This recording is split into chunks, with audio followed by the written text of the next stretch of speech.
There are dishes we eat for fuel and dishes we eat for fun. And then there are the dishes we eat to remember who we are. These are the meals that carry the weight of history in every single bite. The ingredients aren't just food, they're artifacts of a long, complicated past. They're edible monuments, cooked not just in a pot, but in the crucible of culture, conflict, and survival. Every country has a dish that tells its story, but few stories are as dramatic and defiant as the one simmering in the national pot of the Philippines. It's the story of a culinary identity that was devalued, pushed aside, and yet simply refused to disappear. So, what if I told you that the unofficial national dish of the Philippines was never supposed to exist in its current form? That for centuries it was dismissed as worthless, a dish that was effectively banned from the tables of the powerful. This is the story of how a humble, native way of cooking became a quiet act of defiance against an empire, a secret passed down through generations. This is the story of adobo, but to understand how we got here, how a simple meal became a revolutionary act, we need to go way back. Before the Spanish ever cast their shadow over the archipelago, there was a thriving collection of societies spread across the 7,000 islands that would one day be called the Philippines. These were the descendants of incredible Austronesian voyagers who had settled these lands thousands of years before. They lived in a world ruled by the sun and the monsoons. In the sweltering tropical heat, food preservation wasn't a choice. It was the bedrock of survival. Meat and fish could spoil in hours, so our ancestors had to become masters of preservation out of sheer necessity. And they developed a brilliant solution from the land itself. The islands were rich with coconut, nipa palm, and sugarcane, which they fermented into a potent, life-giving liquid, vinegar. Our ancestors figured out that by stewing meat and seafood in a bath of this sharp vinegar and seasoning it with salt from the surrounding seas, they could stop the bacteria that caused spoilage. This wasn't a formal recipe. There were no written instructions or exact measurements. It was a technique, a core principle passed down through practice. In simple clay pots called palayok, simmering over an open fire, pieces of wild boar, chicken, or the day's catch would be braised in this mix. The result was a dish that could last for days without refrigeration and was also deeply flavorful, tangy from the vinegar and savory from the salt and the meat's own juices. This was the great ancestor of adobo. Its original name is lost to time. Food historians think it might have been related to other vinegar-based methods like paksiw or kilawin, but we just don't know for sure. What we do know is that this technique was everywhere. It was the taste of home, a practical solution to an everyday problem, and a pillar of the pre-colonial Filipino kitchen. It was food born of necessity and genius, and it was this very dish that would soon find itself on the front lines of a cultural war that would last for centuries. In 1521, Ferdinand Magellan landed in the Philippines, and the world of our ancestors changed forever. The Spanish Empire didn't just come for land, they came to transform civilizations. Their colonial project was total, driven by a belief that they had to bring their religion, their language, and their culture to these islands. And a huge part of that culture was food. When the Spanish conquistadors and friars saw the native way of cooking meat in vinegar, it looked vaguely familiar. In their own cuisine, they had a process called adobar, which is the Spanish word for to marinate. Spanish adobo was a marinade, a thick paste often made with paprika, oregano, garlic, salt, and vinegar, used to preserve and flavor meats. It was red, herbaceous, and distinctly European. The Filipino method was a braising technique, a slow simmer in a pool of vinegar and salt. The two were totally different in process and taste, but to the Spanish, any process that used vinegar to preserve meat was simply adobo. In 1613, a Spanish friar named Pedro de San Buenaventura was putting together one of the first dictionaries of the local Tagalog language. In it, he wrote down the native dish, but he didn't use its local name. Instead, he described it through a Spanish lens, calling it Adobo de los Naturales, the adobo of the natives. This was more than just a translation. It was an act of what food historian Raymond Sokolov calls lexical imperialism. By renaming the dish, the Spanish stripped it of its original identity and absorbed it into their own culinary world. The indigenous technique of cooking with vinegar now had a Spanish name, a name that falsely suggested it was just a local version of a Spanish dish. The first step in a long campaign of cultural assimilation had been taken. That new name was just the start. The real attempt at erasure wasn't a law, but something much more subtle, the creation of a culinary caste system. The Spanish brought their grand, elaborate European cuisine with them.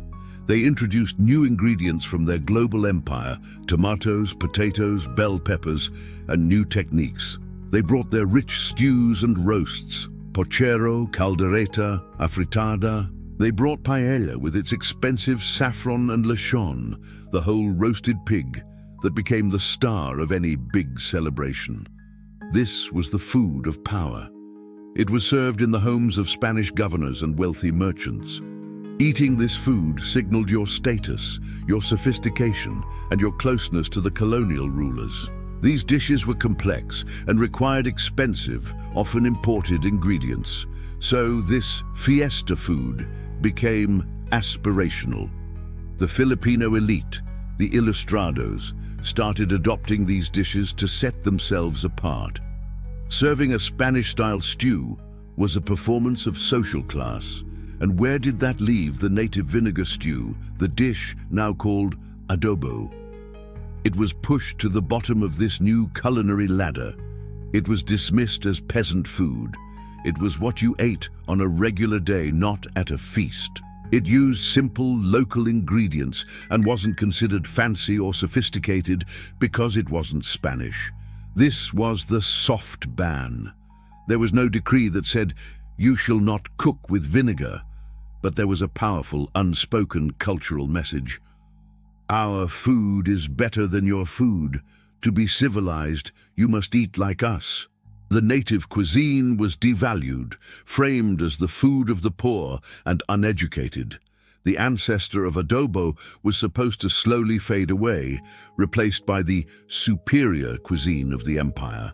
But it didn't fade away. It just went underground. While the plazas and grand houses filled with the aromas of Spanish stews, a quiet rebellion was simmering in the kitchens of ordinary Filipinos. This resistance wasn't fought with swords, but with clay pots and wooden spoons. The palayok, the humble pot used for generations, became a vessel of defiance. In the privacy of their own homes, Filipinos kept making their ancestral dish. They held onto the familiar, comforting flavors of sour and salt. They did it not just because it was affordable, though it was, but because it was theirs. In a world that was constantly telling them their culture was inferior, cooking this dish was a small but profound act of self-assertion. Food became a living archive. For a people whose pre-colonial history was being actively erased, the taste of the vinegar stew connected them to their parents, their grandparents, and all the generations before them. It was a flavor that could not be colonized. This simple struggle meal became a symbol of resilience. It represented the Filipino spirit of making something wonderful from the bare essentials. This dish wasn't about impressing guests. It was about feeding your family. And under colonization, survival itself is a form of resistance. Imagine a family gathering around a simple wooden table after a long day of labor. The house is small, but in the center is a steaming palayok. That sharp, tangy scent of vinegar-braised meat fills the room. For a moment, the weight of the outside world, the pressure to conform, the sting of being a second-class citizen in your own land, it all recedes. In its place is the taste of home, the taste of identity. This happened in countless homes for over 300 years. a quiet culinary protest ensuring that the soul of Filipino cooking would not be extinguished. But this isn't just a story of preservation, it's also a story of incredible adaptation. Filipinos didn't just protect their ancestral dish, they transformed it. Long before the Spanish, Chinese traders were a constant presence in the Philippines. They brought many things, but one ingredient in particular would change Filipino cooking forever: soy sauce, or toyo. At some point during the Spanish era, this dark, salty, umami-rich liquid found its way into the Filipino palayok. It was added to the traditional mix of vinegar and salt, and in many homes it eventually replaced salt altogether. This was a game changer. Soy sauce added a deep, savory richness that perfectly balanced the vinegar's sharp tang. This gave birth to the dish most of the world now knows as adobo, a dark stew with a symphony of sour, salty, and savory flavors. The original version, with just vinegar and salt, is still made today and called adobong puti, white adobo, a direct link to its pre-colonial past. But the new dark version became a massive hit. And here's the beautiful irony. Filipinos were now using an ingredient from Chinese traders to evolve a native dish that had been given a Spanish name. It was a melting pot in a single pot. But it didn't stop there. The Spanish had brought their own ingredients to the islands, like garlic, bay leaves, and black peppercorns. So what did Filipinos do? They took the colonizers' ingredients and used them to perfect their own dish. Crushed garlic added a pungent bite. Bay leaves gave it a subtle, herbal fragrance. Peppercorns offered little bursts of warmth. Filipinos had taken the very flavors of the empire and made them servants to a Filipino taste. This wasn't assimilation, it was appropriation in reverse. This spirit of adaptation is why there's no single recipe for adobo. It's a template. In the Bicol region, they add coconut milk, gata, for a creamy adobo, esagata. In other areas, they use annatto seeds, aquete, for a reddish adobong dilor, yellow adobo. Along the coasts, they make adobong pusit with squid, using its ink to create a dramatic black sauce. The endless variations are the ultimate proof of its vitality. It's a living tradition, a testament to the creativity of a people who refuse to be gastronomically silenced. Flash forward to today. The Spanish are long gone, but adobo remains. It hasn't just survived, it has triumphed. It has risen from the humble clay pot to become the undisputed, though unofficial, national dish of the Philippines. It's the one dish that unites the entire archipelago. It's a dish that erases social class. You'll find it simmering in a mansion in Manila and bubbling over a charcoal fire in a rural village. You'll see it on the menus of fine dining restaurants in New York and packed in lunchboxes for Filipino nurses in Dubai and construction workers in Saudi Arabia. It's the ultimate comfort food, the taste that says you're home no matter where you are in the world. For the vast Filipino diaspora, adobo is a lifeline. It's the first dish a young Filipino-American learns to cook to connect with their heritage. It's the centerpiece of family gatherings, a way to pass on a story without saying a word. The scent of garlic, soy sauce, and vinegar sizzling in a pan is a universal signal to Filipinos everywhere, a smell that means family, childhood, and belonging. It represents the Filipino soul, a complex blend of indigenous resilience, Asian influence, and colonial encounters, all simmered together into something totally unique. It's a dish that acknowledges its complicated history but isn't defined by it, a symbol of a culture that wasn't broken by colonization, but became more flexible, creative, and resilient. Every family has their own version, a secret recipe passed down like an heirloom. Some like it sour, others salty, some add a touch of sugar, others reduce the sauce to a thick glaze.